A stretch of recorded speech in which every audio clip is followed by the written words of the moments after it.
Salve, salve! Bem-vindo ao podcast do Theo Hayashi. Você que está chegando aqui, seja bem-vindo. Pega uma cadeira aí, pega um caderno, pega o teu bloco de notas. Você talvez esteja dirigindo também. Preste atenção aonde você está indo, mas escute aquilo que nós vamos estar fazendo hoje.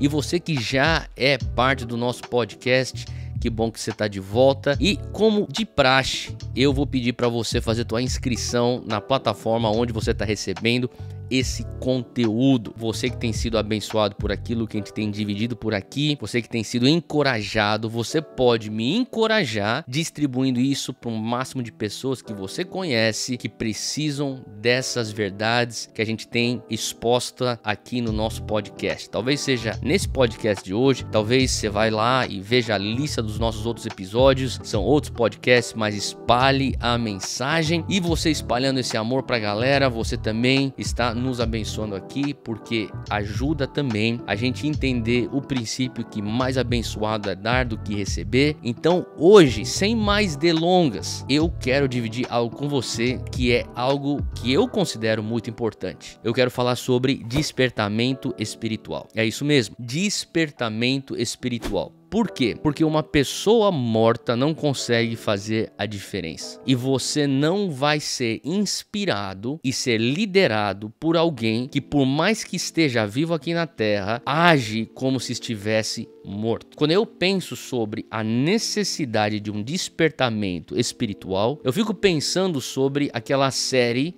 Walking Dead. Sabe o que eu tô falando? Walking Dead, onde aqueles zumbis que parece que estão totalmente mortos, mas estão agindo como se estivessem vivos, estão tomando a cidade. E infelizmente nós temos líderes em todas as gerações que parecem como Walking Dead. Agora, a boa notícia é que você não precisa ser um zumbi, você pode ser uma pessoa que está vivendo, queimando com paixão, dando para outras pessoas daquilo que você tem em abundância, vida abundante.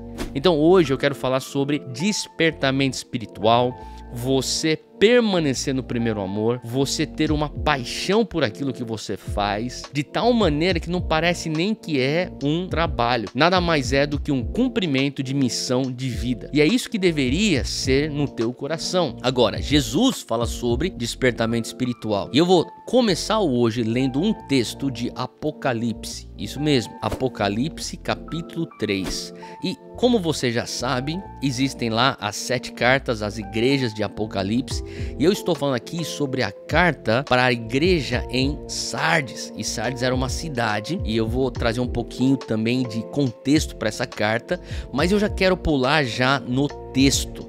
Essa cidade de Sardes recebe essa carta e ela diz assim no versículo 1: ao anjo da igreja em Sardes escreva: estas são as palavras daquele que tem os 7 Espíritos de Deus e as 7 estrelas. Agora, olha só o que Jesus fala à igreja em Sardes. Ele diz: eu conheço as suas obras e você tem uma fama, uma reputação de estar vivo, mas você está morto. Que coisa depressiva, você escutar do teu próprio Senhor, de Jesus, do teu Deus: olha, você tem uma fama de vivo, mas você na verdade está morto. No versículo 2 ele continua, ele diz: esteja atento.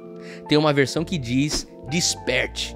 É um mandamento, é uma ordem. Olha, tenha um despertamento, acorde para a vida. Ele diz: fortaleça o que ainda resta e que estava para morrer, pois não achei suas obras perfeitas ou plenas. A tua obra não alcança o padrão. Para pensar no que Jesus está falando aqui. Ele está falando: esteja atento ou acorde para a vida, porque aquilo que resta, o pouco que resta, vai morrer se você não se despertar. Ele diz: eu não avaliei, eu não estou enxergando um padrão mínimo necessário nas suas obras. Versículo 3, ele fala: lembre-se, portanto, do que você recebeu e ouviu. Obedeça, arrependa-se. Mas se você não estiver atento, se você não estiver desperto, olha só o que Jesus diz a Sardes. Ele fala: se você estiver dormindo, hibernando, se você estiver como um zumbi espiritual, eu virei como um ladrão e você não saberá a hora que virei contra você.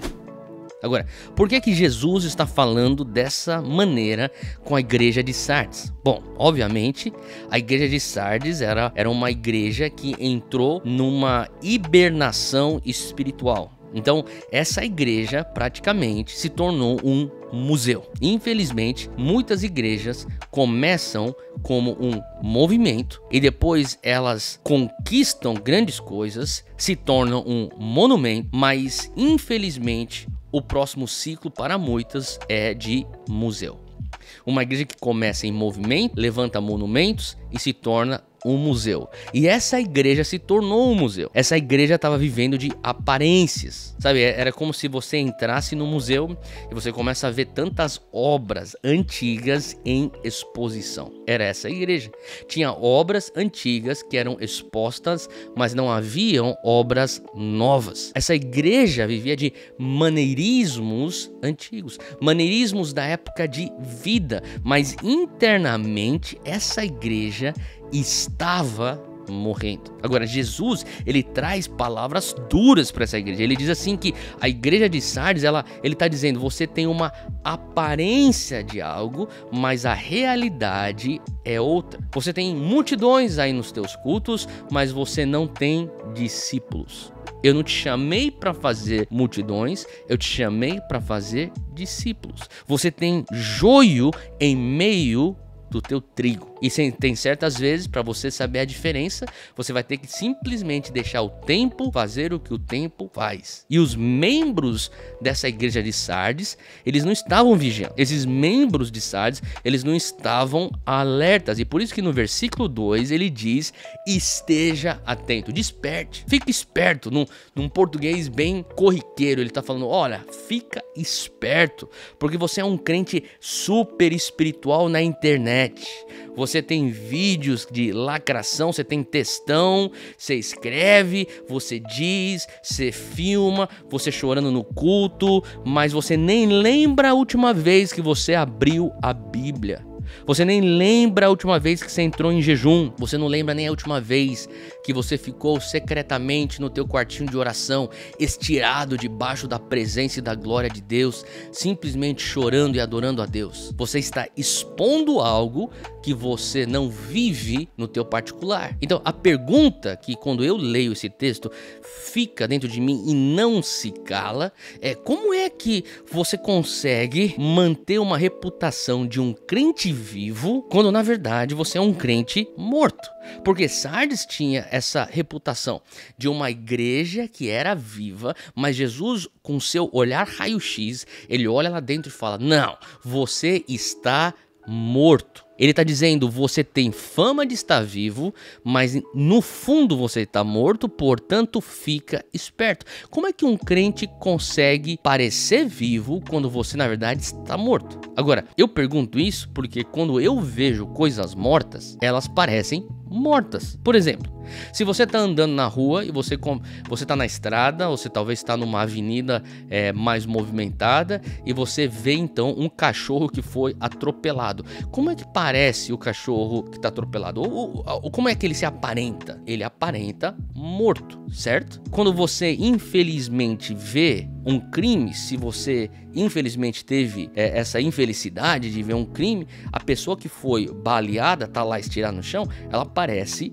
morta. Ela não tem movimento, ela não tem respiração. O cachorro que tá lá atropelado, ele não tá chacoalhando, tremendo, ele tá morto. Então a pessoa morta, ela tem uma aparência de morte. Por quê? Porque morte, ela é fácil de se perceber. A morte é fácil de se perceber. Agora, como é que você consegue fingir estar vivo? A única explicação para isso é uma vez quando você de fato já esteve vivo. Uma pessoa só consegue fingir estar vivo se uma vez de fato ela já esteve vivo. E eu creio que para a igreja de Sardes era justamente isso. Essa igreja seria aquela igreja que no passado tinha aquela cultura vibrante, uma comunidade de fé que tinha vida. E eu sei que eu tô falando sobre o corporativo, eu sei que eu estou falando sobre o coletivo, mas se você que tá me escutando conseguir, faça então a adaptação ao individual. Pensa em você como a igreja de Sardes, você, uma pessoa,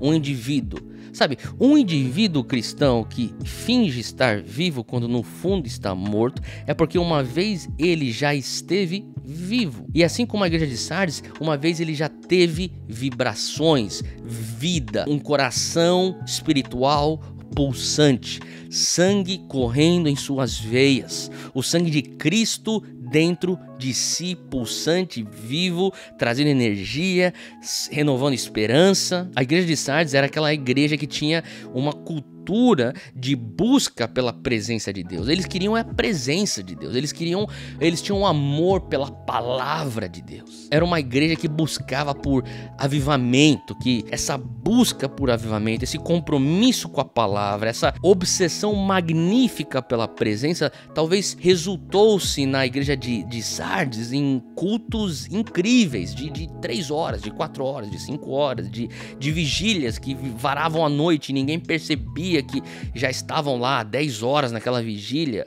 Talvez foram resultados, o resultado disso foram conferências incríveis, conferências proféticas, onde a palavra de Deus veio de uma maneira mais afiada que uma espada de 2 gumes, que veio trazendo divisores de água. Conferência de jovens se entregando a Jesus e o altar cheio e pessoas tirando dos seus bolsos, das suas bolsas, drogas e jogando no altar e falando, cara, acabei com isso, eu não sou isso. De pessoas sendo libertas de confusão de identidade sexual, libertas de vícios, libertas de demônios, libertas de medos, de manias destrutivas. Pessoas sendo libertas de tudo aquilo que era a morte que o diabo queria trazer e agora estão tendo encontros com vida. Talvez canções foram geradas naquele lugar, canções que foram depois gravadas e se tornaram o som e um clamor de um avivamento para uma geração. E a partir de lá, então, líderes foram levantados e discípulos formados e a teologia foi então incutida dentro do coração e da mente das pessoas. E eles saíam com senso de missão, plantando igrejas, e as igrejas então replicavam essa busca pela presença, esse amor pela palavra. Você entendeu o que eu tô querendo dizer? Pois é, etc, etc, etc. Mas isso foi lá atrás. Isso foi no passado. E depois? E talvez então, agora, a ênfase não é mais na presença de Deus, a ênfase não é mais no primeiro amor como era antes. Talvez agora a ênfase, ela é manter a estrutura em pé. É manter a máquina rodando, é manter a programação fazendo como se fosse uma linha de fabricação aquilo que a gente tinha de maneira orgânica antigamente, mas agora está tudo automatizado. E talvez hoje a ênfase é crescimento e a ênfase agora é trazer resultados. E por fora parece tudo muito bem. Por fora parece que as coisas estão sendo sucesso total. Mas por dentro existe um déficit. Por dentro existe aqui algo negativo acontecendo. E sem arrependimento e sem obediência, seremos surpreendidos. E é isso que Jesus está falando. Olha, seguinte, cara, se você não ficar esperto, se você não entender a tua situação, se você não chegar ao arrependimento e dar passos de obediência, você será surpreendido. Ele diz lá no versículo 3 que você vai receber uma surpresa, assim como um ladrão que você não sabe quando ele chega. É uma surpresa desagradável. Agora, por que Jesus está usando essa linguagem à igreja de Sardes? Sabe por quê? Porque a igreja de Sardes, primeiro que a cidade estava no reino de Lídia, que hoje seria a Turquia moderna, hoje no país da Turquia.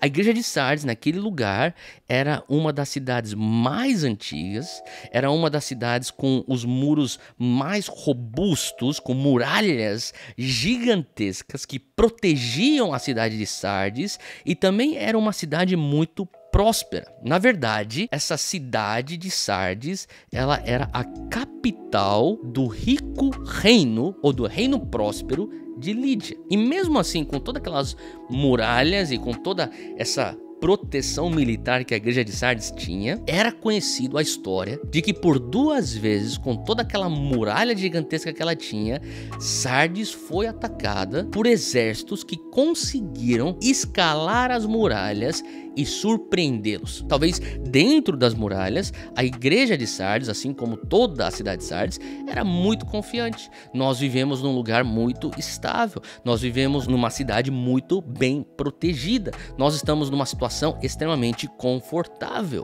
E para isso Jesus então usa esse paralelo e diz: fica esperto, desperte, porque aquilo que já aconteceu no físico, na tua história, pode acontecer no espiritual, na igreja. Assim como vocês já tiveram 2 invasões, que foi uma surpresa para você, aonde em 549 a.C., o rei Ciro e os persas conseguiram escalar aquelas muralhas, invadiram Sardes e tomaram aquela cidade. E mais tarde, em 195 a.C., Antíoco, o Magno, conquistou a cidade pela mesma estratégia. Os seus soldados, eles escalaram no meio da noite os muros sem serem notados, e de repente, ao raiar do sol na manhã, os soldados de Antíoco Magno tomam a cidade depois de todos estarem já escalando pela madrugada, invadindo a igreja de Sardes. Eles não estavam espertos, eles não estavam alertas. Agora, vamos trazer então para o nosso paralelo e aplicação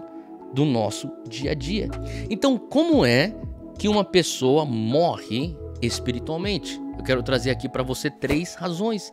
E talvez essas 3 razões, que são razões bem práticas, são razões que eu estou tentando deixar para você de uma maneira clara, para você fazer até o teu autodiagnóstico, talvez te ajude a enxergar e detectar: Deus, eu não quero estar nessa situação que nem a igreja de Sardes. A primeira razão que uma pessoa morre espiritualmente é quando a morte espiritual, ela é resultado de você ter mais afeição pelo passado do que pelo futuro. Deixa eu falar dessa seguinte maneira: a morte espiritual acontece quando você tem mais preocupação, quando você dá mais atenção, quando você tem mais afeição por aquilo que você já experimentou no passado e não por aquilo que Deus está apontando para o teu futuro. Então a pergunta fica: será que a tua motivação, será que a nossa motivação, a nossa maior motivação, ela vem de nostalgia ou vem da visão profética? Não tem nada de errado você ter nostalgia, porém a nostalgia não pode ser a única e a principal fonte de alimentação do teu homem espiritual. Você precisa se alimentar de algo que está sendo apontado para frente. Sim, nós precisamos e devemos celebrar tudo aquilo que Deus já fez no passado, fez em nossas vidas, nas nossas famílias, na nossa infância, juventude, adolescência, nos dias dos pequenos começos. Eu entendo isso, eu saco isso, eu entendo. Mas é importante também você ter motivação que vem daquilo que nós temos fé que Ele ainda fará. Você está entendendo o que eu tô querendo dizer?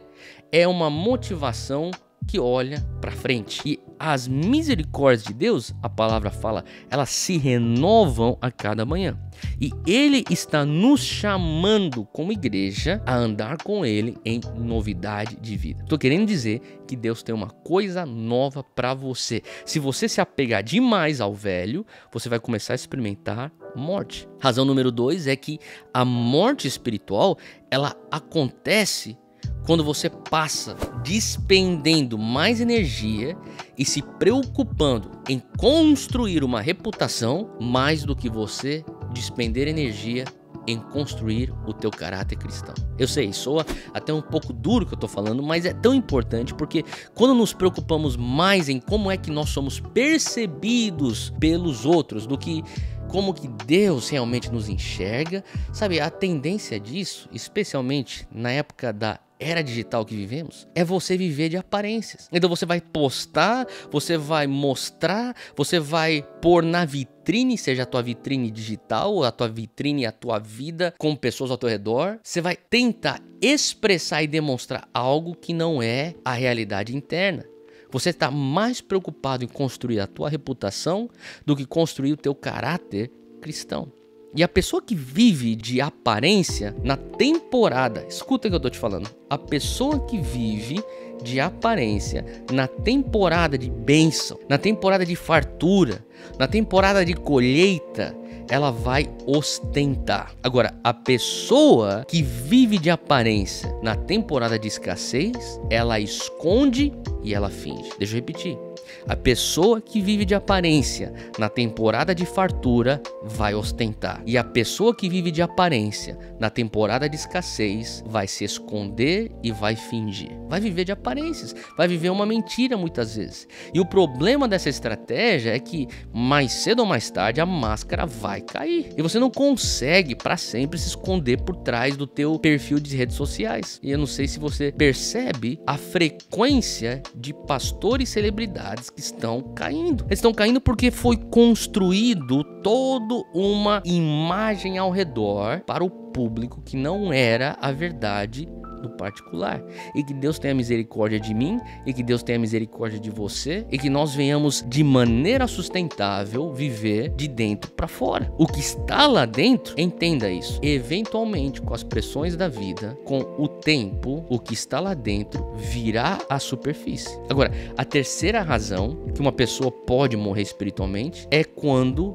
você faz o teu cristianismo ser mais sobre você do que a grande comissão. Deixa eu repetir isso. A morte espiritual acontece quando o nosso cristianismo é mais sobre as nossas carências do que a grande comissão. A grande comissão, para você parar para pensar, nada mais é do que a carência e o desejo de Deus. Não que Deus seja carente como nós, seres humanos, somos carentes, mas o que está como um desejo no coração de Deus são nações adorando a Deus. São nações discípulas de Cristo. E este é o coração de Jesus. Agora, quando nós chegamos a Jesus, quando nós nos achegamos à cruz e falamos, olha, eu não quero saber o que está no teu coração, eu quero que você entenda o meu coração. Eu preciso de um namorado. O que está no meu coração, eu preciso de um emprego. O que está no meu coração, eu preciso de uma cura. O que está no meu coração, eu preciso de uma porta aberta. E deixa eu só te dizer uma coisa. Não tem nada de errado você querer uma porta aberta, uma cura, um namorado, um emprego, uma bolsa de estudos. Deus quer te abençoar. Porém, quando focamos mais no eu do que no eles que estão lá fora, deixa eu te dizer uma coisa. Nós construímos um cristianismo extremamente consumista e extremamente egocêntrico. A grande comissão, ela tem a ver com aquilo que está latente no coração de Jesus, que é fazer discípulos de nações e de pessoas. E quando focamos só em nós mesmos, nós vamos viver um cristianismo, além de egocêntrico, um cristianismo incompleto. Porque a plenitude, escuta o que eu estou te falando, ela é encontrada num cristianismo que é vertical, você e Deus, e horizontal. Agora, olha só o que ele disse lá em Apocalipse, capítulo 3, para a igreja de Sardes, no versículo 2. Ele fala que eu não encontrei as suas obras plenas. Ele está dizendo, você não tem obras que estão no meu padrão. É isso que ele está dizendo. Infelizmente, as tuas obras não estão plenas, não estão completas. Então, quando nós focamos em nós mesmos, nós vamos acabar tendo um cristianismo incompleto. Eu não sei você, mas eu tenho certeza que eu e também muitos que estão escutando queremos viver um padrão onde Deus olha e diz, eu aprovo. A maneira como você vive o teu cristianismo, eu aprovo. E a igreja de Sardes, ela tinha uma mentalidade de consumidor.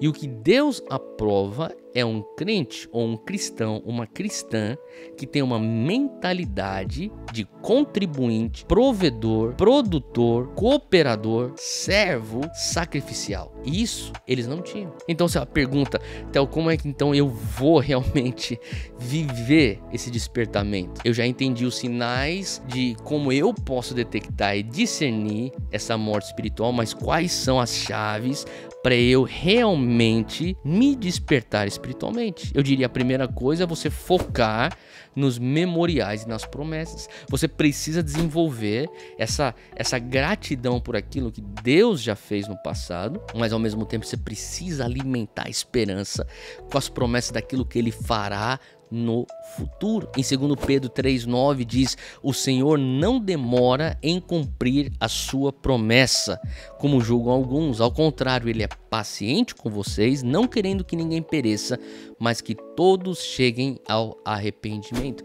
Talvez para você está demorando o cumprimento da promessa, mas Ele fala: o Senhor não demora.